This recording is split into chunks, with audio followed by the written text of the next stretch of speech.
Hi folks, no, your eyes are not deceiving you. We're back on the lathe to make a jet engine intake part. I'm actually really excited because this part is for Andrew Barth. Andrew was the one that spearheaded a lot of the work for Project Egress, and he's currently a senior at Bradley University studying things like jet engines, which is really cool. So what I like about this, relatively simple part, especially to get started on the toolpaths, but we've got to talk about some speeds and feeds. We've got to talk about some details on the Fusion 360 lathe cam that I really want to nail down. And then we've got to nail the tolerance and the blending when we flip this part from op 1 to op 2. Let's dive in. So when Andrew sent over the Fusion model, I saw that it was just under 4.5 inches, and I actually have a really nice piece of 6-inch round bar, and I thought, awesome, that saves me from having to buy a new piece of material. But then it just bothered me for two reasons. One, it's a lot of material to remove. It's a nice 6-inch piece of material that we'll probably use in the future. But the second thing is that's where the Tormach Slant Pro isn't so awesome, is turning on those larger diameters, because the lower RPM requires a little bit more torque than this guy has. Once we're down in the 4-inch and under range, awesome. And we found Xometry supplies. So we bought both of these pieces of aluminum for like 25 bucks, free shipping, absolutely amazing. We'll have a link in the video description. We're starting off with a little bit of an unusual workflow. We've got to pre-drill the hole for our boring bar to do that ID work. We're starting with a 1/2-inch drill, then we're stepping up to a 1-inch drill. That gives us enough clearance to get our boring bar in there and do that work. We configured our Slant Pro with a turret and a gang tooling block. The one drawback with gang tooling though is doesn't lend itself to having multiple long tools. So what we're going to do is use this 1/2-inch tool, then just quickly swap it out for the 1-inch drill and then the boring bar.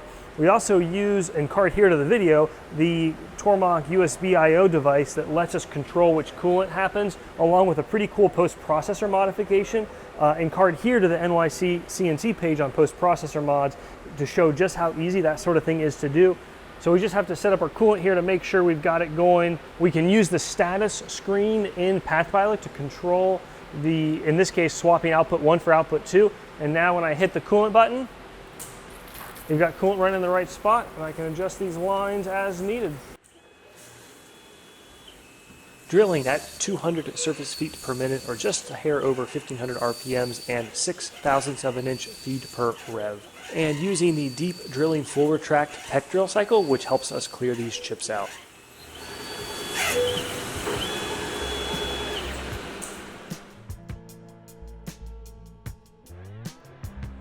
Drilling now with the 1-inch twist drill, 300 surface feet per minute, just a hair over 1100 RPMs.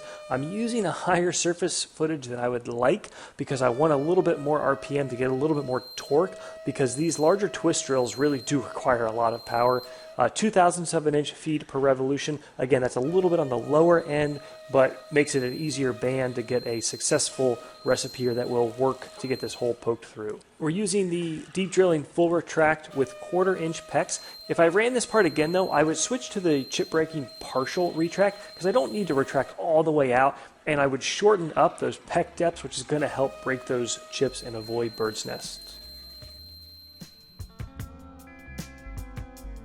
We stopped using paper towels, and I can't believe we waited this long. Shop rags are so much less waste, and frankly, they're nicer to use. I just take them home every week or two and wash them, and we're also looking into a professional service to do that longer term. Doing a quick sanity check, our boring bar fits. I'm not going to install it yet because I actually care a lot more about the internal diameter of this part. So by removing the OD material first, we minimize the chance that the material moves on us when we do that detailed ID work. As you can see from Andrew's CAD model here, there is not a lot of clearance between the rotating blades and that ID wall.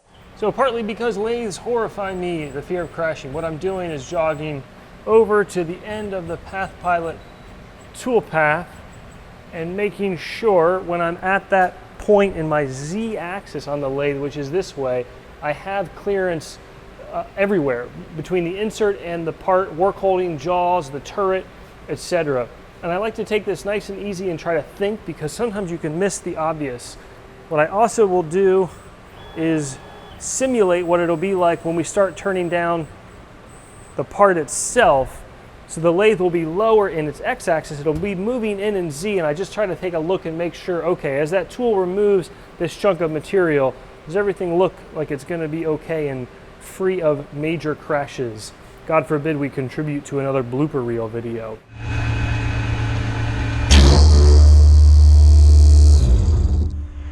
The next thing we're going to do is we're going to measure our tool, and what I'm going to do is just take a quick test cut.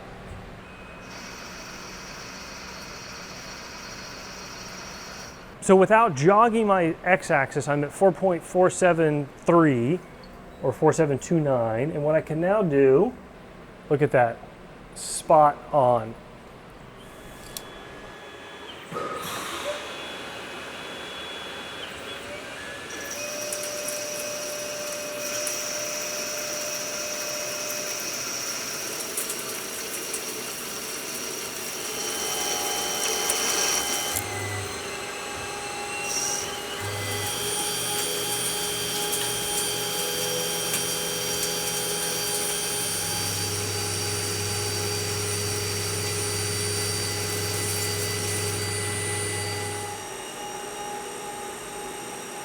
The part's cool, which is important before we start doing that ID work.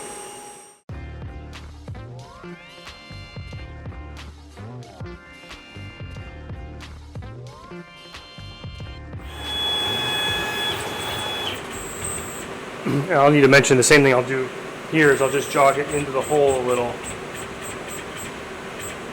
and start to look at clearances of the overall setup as that moves out. That should be fine. So I was about to run the ID boring operation as modeled, and I don't want to do it this way. We're going to split this up into two separate operations, test bore and a final bore. This will let us run the test bore operation in full, measure the value we get, and really have a much higher degree of confidence that the machine, the setup, boring bar, the insert, the whole stack of variables, including the feeds and speeds, are going to give us that diameter and finish that we're looking for. The easy way to do this is Fusion 360 heights. I think they work very well in the lathe or turning workspace to control your toolpath, where you want it to do work and where you don't want it to do work. When we first started to use the lathe cam, honestly, the heights confused me. And one of the solutions, in my opinion, is switch from using relative dimensions like stock ID and OD, just stick to radiuses or diameters. I think it's a very intuitive way to set those values and adjust them. The other thing I want to mention is under the Inspect menu, a relatively new thing in the CAM or manufacturing workspace called Section Analysis. This is absolutely awesome to have because it makes it so much easier to see toolpaths that would otherwise be obstructed from view by the solid model. So on a turning part doing ID work, we can slice that model on the XY plane, and we can now get a much better visual representation of both the toolpath and the simulation. And one of the things that I caught that I didn't realize was this boring operation, to its credit, was trying to do as much work as it can. So when it reached the backside fillet on this part, it was trying to cut away as much as it could, subject to the insert's position in the boring bar holder. I don't want it to do that. I just want it to run straight back. I also don't want it to retract all the way back to centerline. We happen to have plenty of space in this part, but it's those retracts to centerline that can cause the backside of your boring bar to crash into your workpiece or something else. So let's fix both of those. Under the grooving menu, we can simply say don't allow grooving. That will stop the tool from trying to do that inside tapered work. And to adjust the retract on the boring bar under the radii or heights tab within the operation, simply adjust your retract point.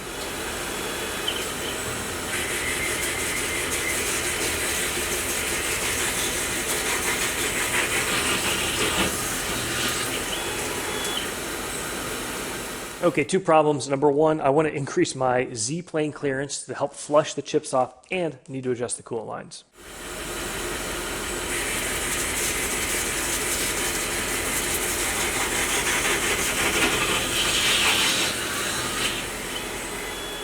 Better, but I'm still not totally happy, so let's adjust our peck values. We were pecking at 50 thousandths of an inch.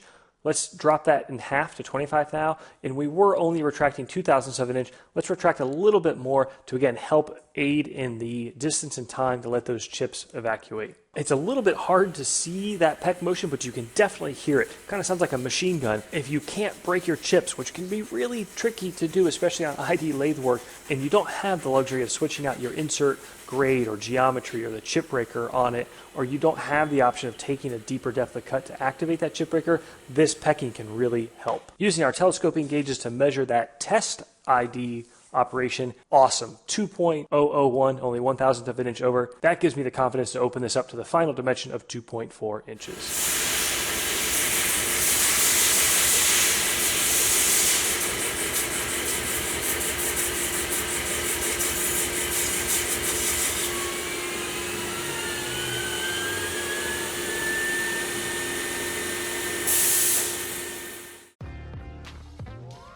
With the op 1 work done, taking off our 3-jaw and putting this in a 4-jaw, we've got some copper shims here to help avoid marring the outside of our part, and then we'll pretend to be Adam Booth. It takes me a lot longer, but nevertheless get that part run out, dialed in just under 1,000th of an inch.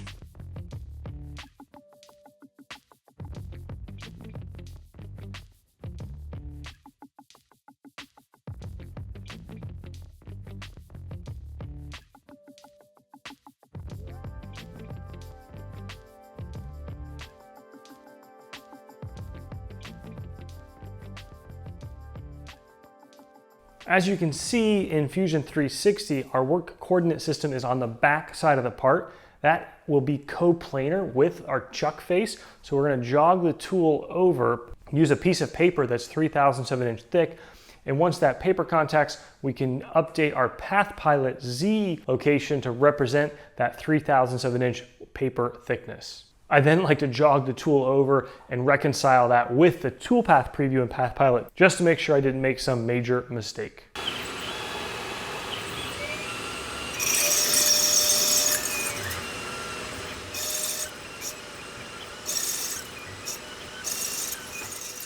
If you're wondering why the tool moves down in Z and then lifts up and then comes in X, that's a feature in Fusion turning under passes called no dragging, which, if I understand it correctly, is actually a pretty good feature because it avoids the tool from engaging additional material, and it means you're cutting with a feed-in move, which can be preferred. But of course, if you don't like it, you can just turn it off.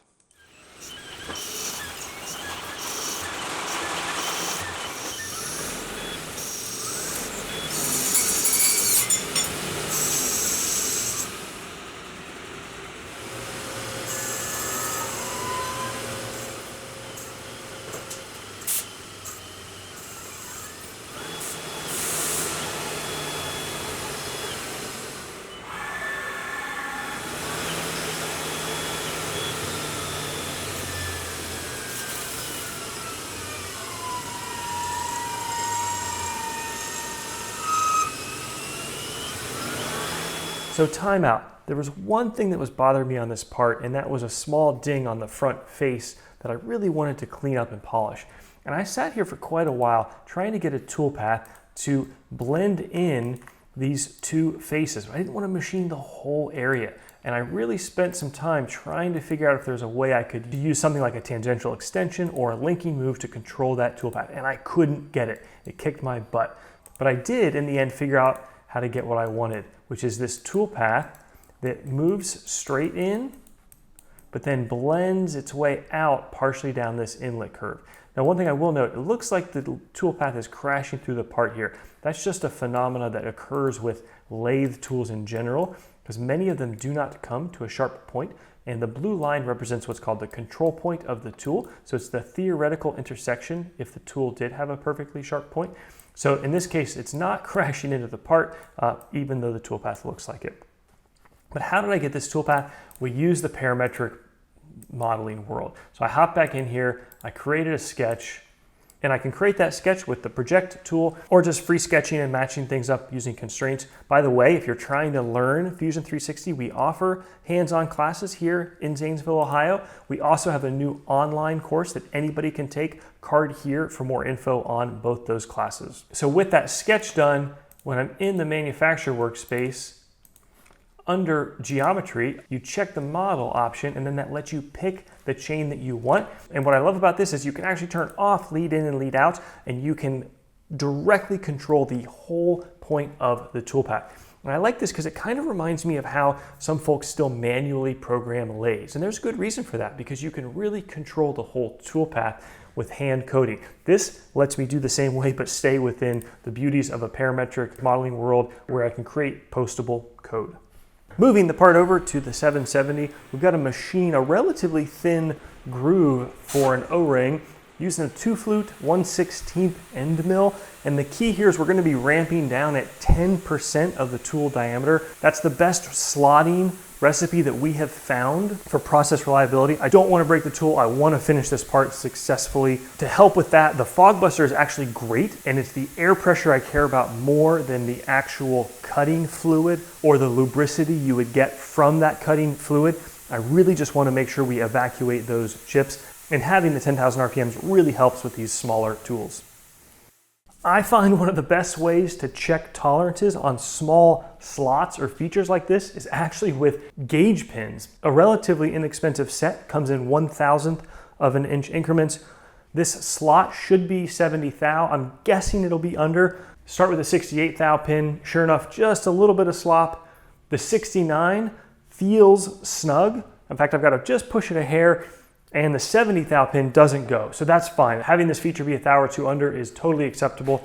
If you don't own a set of these, I would suggest buying them, or check the drills that you have on hand. Between fractional number and letter drills, you actually have a fair number of small and relatively accurate diameters to use to check features like this. As always, folks, hope you learned something, hope you enjoyed. Again, a big shout out to Andrew. Stay tuned with where he goes in life. I think he's got a very, very bright future, and I love seeing the passion from him, not just as an engineering student, but as a guy who actually makes stuff. Take care, folks. See you soon.